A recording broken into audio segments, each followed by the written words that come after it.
Hello,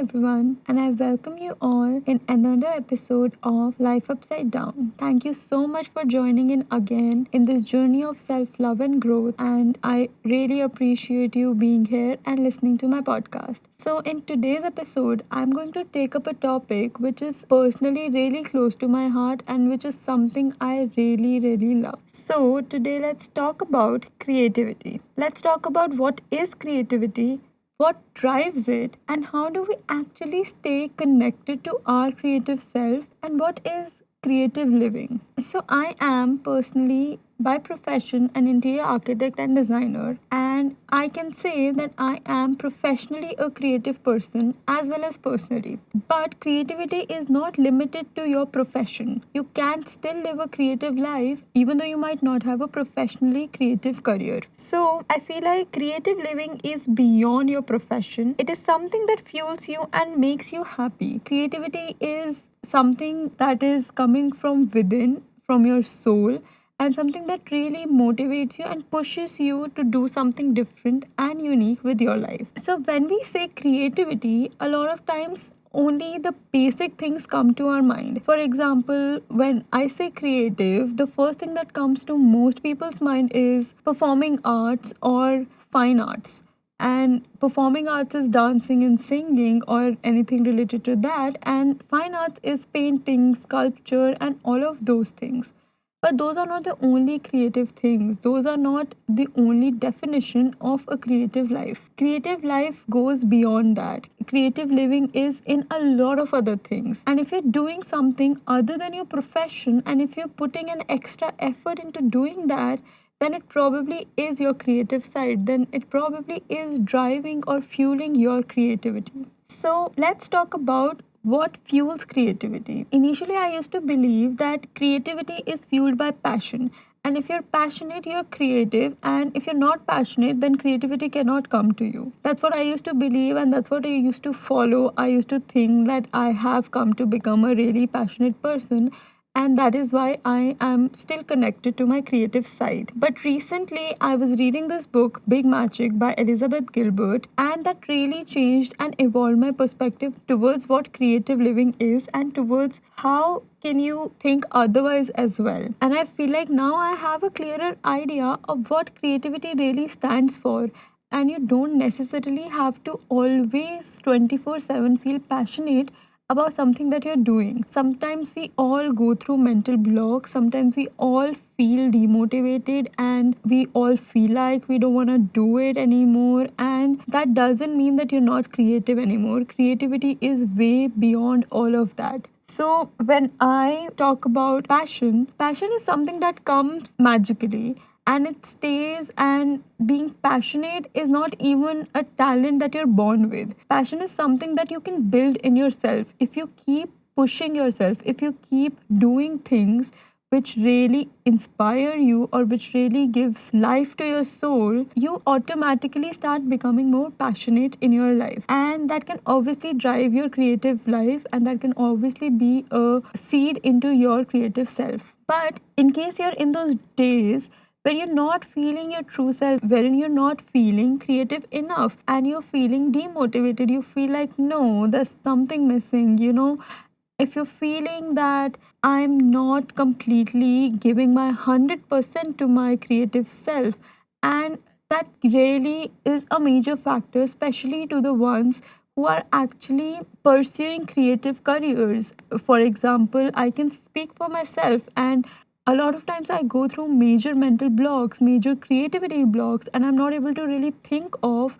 what should I do now? How do I process this? And that block when you can't understand how to pass that, like you're stuck in that place, you don't know how to move forward, you don't know how to do it. And like, I'm an interior architect, so I have to design houses and rooms and places. So when I'm stuck, I don't know how to do it or what should be the concept of it, and I'm completely blank.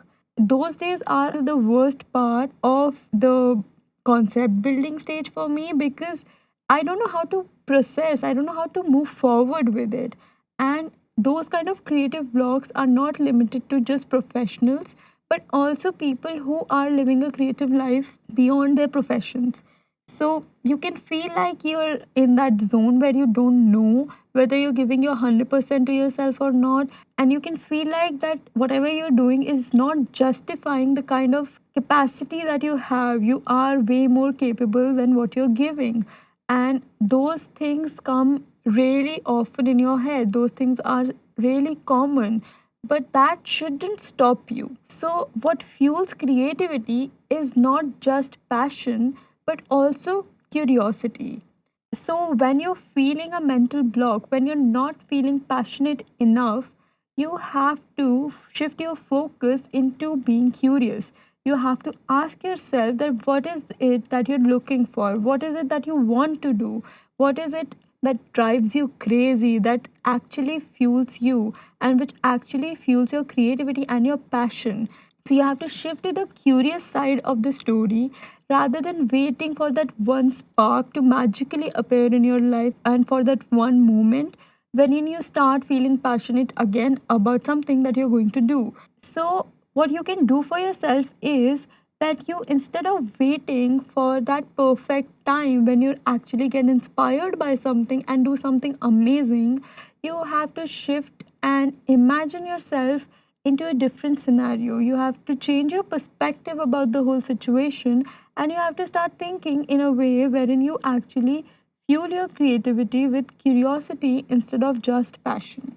On those days when you're not feeling like you're giving your 100% into a particular task, if you feel that you are way more capable than what you're giving to it, don't stop doing it. You still should continue and keep doing whatever you're doing. You should not get stuck. You should not stop yourself from doing it. You should still continue and try and do it even if you feel like that you're not doing your best. If you feel like you could do way better than this, or if you feel like that this is not my best work, I have done so much better than this previously, even then you shouldn't stop. You shouldn't throw away whatever you've done. What I mean by this is that keep doing whatever you're doing. So, in that book that I mentioned earlier in this podcast, which was Big Magic, Elizabeth tells you her story of writing her novel. And she shares with you how she used to take out time every single day to write a little bit, and bit by bit, she was trying to prepare her own novel. But during that process, somewhere down 70, 75 pages, she started feeling like that this is not my best work. And actually, I'm not feeling like I'm creating the best novel or I'm writing the best novel. And she started feeling like I can do so much better and I should just start from the scratch again and I should just not complete this book. But what she did differently was that she didn't quit. She kept doing it even on those days when she was feeling that that is not her best work. She kept doing it. She completed her novel and she got published. So, from this story, I want you to take some inspiration into realizing that you don't have to feel like you're giving your 100% every single day. Sometimes your days go wrong, sometimes you're not in that creative zone, and sometimes you're not able to give your 100% to whatever your creative living is. And that's okay. It's okay if you're not able to put your best foot out. It's okay, but you still have to keep doing it. You don't have to quit because you feel like that you're not doing amazing. Because it's not important. It's not important to always do the best. It's okay if you feel like you're doing average, because if you're doing it, that is making you above average already. If you're doing something every single day, if you're doing something and creating something every single day, you're anyway way ahead of so many other people who are not even creating, who are not even finishing the task they started. That's what I learned from that book, that one of the major important things in any creator's life is to complete what they start. If you just complete it, you're already so many steps ahead from the people who didn't complete it. and the main purpose is to achieve something in your life, and the main purpose is to feel good about your life, and the main purpose is to stay connected to your creative self. And if you keep doing what you feel is the best for your creativity, is when you actually stay connected to it. So, what I mean by this is that you don't have to always look for inspiration and motivation through passion. You don't have to rely on those things in order to work. You don't have to feel like that I'm not feeling motivated enough and I can't do that. And it's okay if you do that once in a while, but it's not okay if that is something which is happening to you every single day, because then it is affecting your creativity. And the further you stay away from your creativity, the more you will lose it. So it's better that you keep doing it, and the more you will do it, the more chances are there that you will create magic. And also, while we're discussing that curiosity is also a way towards creativity, I also want to talk about how we think that we are not creating something which is original. Sometimes we feel like that this has already been done before. And I have this rule for myself that I know for a fact that 99% of the things have already been created in this world. And we can't rely on the fact that we aren't original, that we are doing something that has never been done before. Because that's something really rare, and that's something really, really difficult, because there are almost 8 billion people around the world, and a lot of people are thinking the same things as you are in the very moment that you're thinking it. A lot of times you're getting the same ideas as somebody else in the entirely different geographical location. So, how do you stop feeling like you're not the original person to do this? You're not the first person to do this. So, my theory is that you don't have to be. You don't have to be the first person to do it. You don't have to feel like that you're not an original. You don't have to feel like that whatever you're creating is already done before, so you can't do it again. I want you to look at it from a perspective when you realize that whatever you're doing, whatever you're creating, is always going to be an original, is always going to be something unique and something that you created for everybody else. Take an example of Romeo and Juliet. Shakespeare wrote it long, long back, and ever since he's written it, it's not like we haven't read similar love stories. But are all those a copy of Shakespeare's Romeo and Juliet? I don't think so. I feel like all those are definitely inspired from it, but they're not a copy. They're an original in themselves, they're an original story. So just because something is already there, something similar to what you want to create has already been done, doesn't mean that you can't do it again. Because whenever you do it, it will be your original thought, it will be your original creation. So you don't have to feel like that you're copying somebody else's thought. Because if I give two people in my field a room to design based on a particular theme, they're both going to design something which is different than the other one. The two people will not design the same room. They will not design the exact copy of each other's until and unless they've actually copied and looked at each other's work. If they're doing it thoroughly through their inner self, it will be a unique representations of what their creativity is telling them to do. It will not be a copy of the other person's work. So similarly, you can never really copy somebody else's work. If you're doing something from your own creativity, it will be always something which is original. It might have things that are inspired from other things, but that doesn't mean that it is a copy and it is not an original thought. So, while you're working on your creative living, while you're working on your creativity, you don't have to think and worry about the fact that if you're an original or not. You just have to keep doing it. And since I feel like that 99% of the things have already been created, we're all just recycling each other's ideas. We're all just recreating all the things that are already there in the world. But recreating doesn't mean copying. Recreation of anything is in itself an original thing. You're making your own version of the story, you're creating your own version of what was given to you. So it will always be unique and your representation of thoughts. So, with all that information, let's move on to the next thing, which is how to stay connected and how to stay in sync with your creative self. The first step to stay connected is to stay focused. You have to stay focused on the fact that you have to create something. You have to stay focused on the fact that you want to be a creative person, you want to live a creative life. And creative living is not as easy as it sounds. It is much more harder than people imagine it to be. It is a tough thing to do. But hey, we already knew that, didn't we? When we stepped into this field, when we stepped into being creative, we already knew what we were stepping into. We already knew that this was going to be tough. But we still did it because we wanted to. And this is true for people who are professionally living a creative life, and even for people who are not professionally living it but personally putting a lot of effort into it. So, the people who are creating new stuff and the people who are creating anything know that this is not easy. It is very, very difficult, but that shouldn't stop you. You should stay focused on the fact that you want to live that life. You have to imagine that this is what drives you.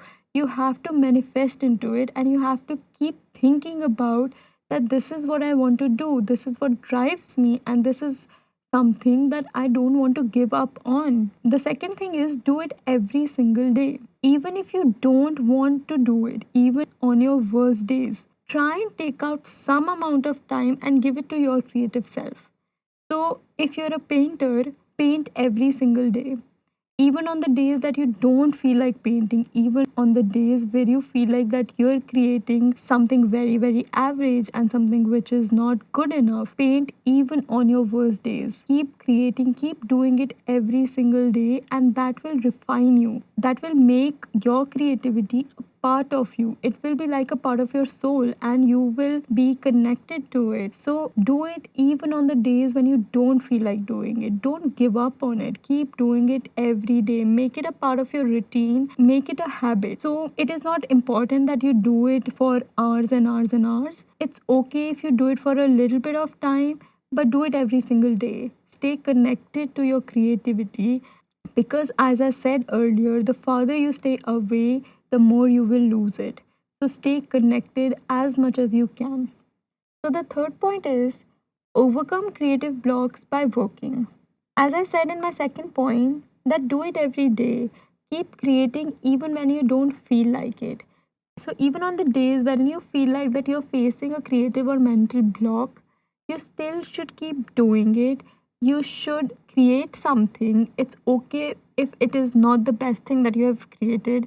It's okay if it's something which you feel like is below average. It's completely okay. But most of the times, you can only overcome your creative blocks by working. So even if you feel like that you don't know what to work on, just do it. Like, if you're an artist, if you don't know what to paint, just grab on the brushes, colors, everything, and just start doing it. And it might not be the best thing that you create, but it will definitely help you into overcoming that block that you're facing right now. The fourth point is that no perfection. So a lot of time we creators get into that zone wherein we feel like that this is not perfect and we actually need to make it perfect, and we get into that obsession with our work wherein if it is missing something, we completely obsess over it.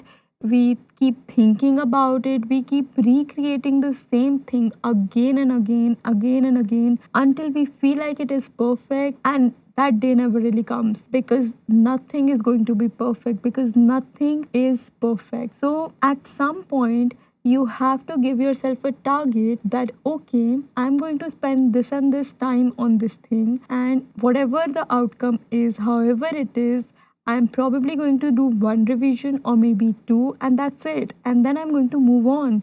And I'm not going to obsess over this thing over months and years. And I'm going to move forward and do something new. So keep doing something new. Don't keep recreating the same thing again and again because you feel like that it is not perfect. It never will be perfect.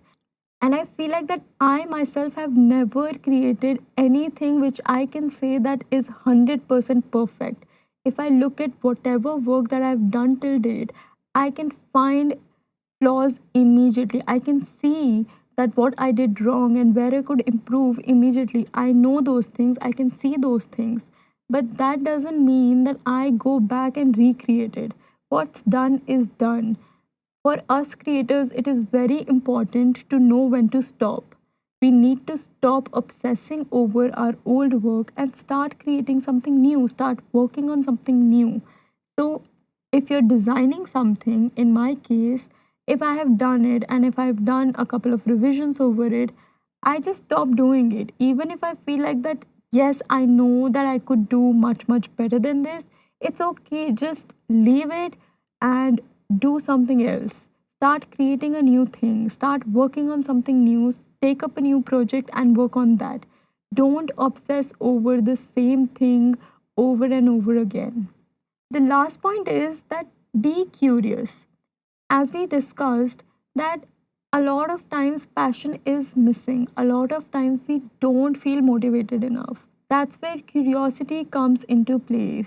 That is where curiosity will push you and take you towards the next step. That's where curiosity will drive you.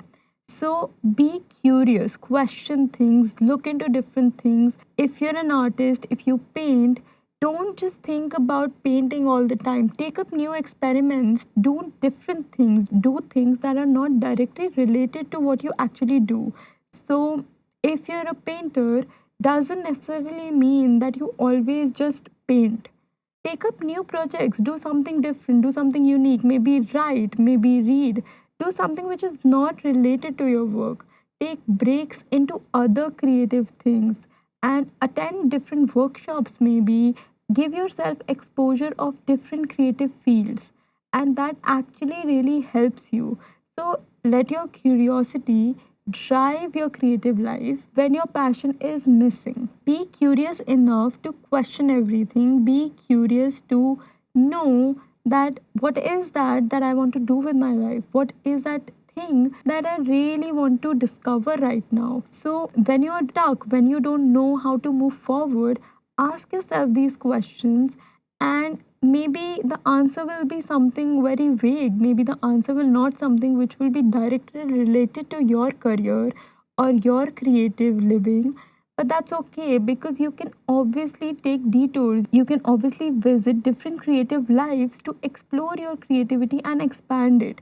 Sometimes we find inspiration in places we're not even looking for. So keep doing things. It's okay if it is not directly related to the things that you do professionally or personally. Just keep exploring, keep giving your creativity exposure to different things, to different lifestyles and different creative living so that your creativity can also expand. So be curious and don't just always rely on inspiration and motivation. Be motivated even if you feel like that there's no inspiration. Don't wait for that magic to happen. So one thing that I actually really loved about that book was that it talks about big magic. It talks about that there are those moments that when ideas come into your head, when an inspiration comes into your mind from nowhere, and it's amazing. It's like an amazing idea that popped into your head from nowhere and it created magic in your life. And that is big magic. But even on those days when that is not happening, because that is something that rarely happens, that is something that will not happen to you every single day. Even on those days, you still have to be curious and you have to take a detour, you have to take a different path in discovering your creativity. You have to take a different journey, and in that journey, it might take a certain amount of time.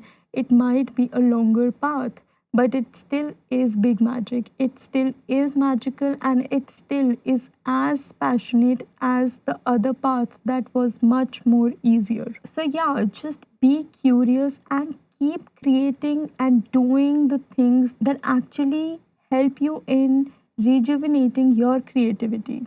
one thing that I have started doing now is that most of the times I get amazing creative ideas when I'm about to sleep. So when I'm drifting into sleep, I start getting these crazy cool ideas about something to create and related to creativity. And that's the moment where I'm the most lazy and I don't know what to do with that idea at that moment. So what I have started to do now is that I write it all down. So whenever I'm getting that boost of inspiration, I quickly grab my phone or a pencil or a paper or whatever is nearby and I write it all down. Because if I don't write it all down, it will go away. Most of the times, I get these crazy ideas at night, and in the morning, when I'm motivated enough and I have enough energy and time to do something about it, I don't even remember those ideas. So, my tip will be that keep your phone or your diary or whatever is it where you can write your ideas in, keep it handy. And whenever an idea is popping into your head, just start writing it down. Don't think and rely on the fact that it will stay in your head, because a lot of time it can go away. And I feel like a lot of people will relate to me on this, that an idea came to your head and the very next morning you don't even remember what that amazing idea was. So as soon as the idea starts popping in, just start writing it and write it in a very detailed version. Don't just write key points, write as much as you can about it, maybe make sketches or whatever your process is, do it that ways, and don't leave it hanging there. Write everything and as much as you can about that idea so that it sticks around and it doesn't go away. You need to tell the idea that you're interested, because if you don't tell that to an idea, it will just go away to somebody else, and then later you will regret that, oh my god, I had that amazing idea and I don't even remember it now. So that's my tip for today's episode, that whenever an idea is coming into your head, just write it down. So that's all I had to say about creativity and creative living. So we can talk about a lot of different things that I talked about today but didn't explain in later episode. But yeah, for now, this is all I have to say about creativity and creative living. And I hope I helped you in a way that you will now start being more curious and you will start questioning things more now, because that was the whole idea of the podcast. And I'm really happy if it helped you in any way. So yeah, I'll see you in the next episode of Life Upside Down next week.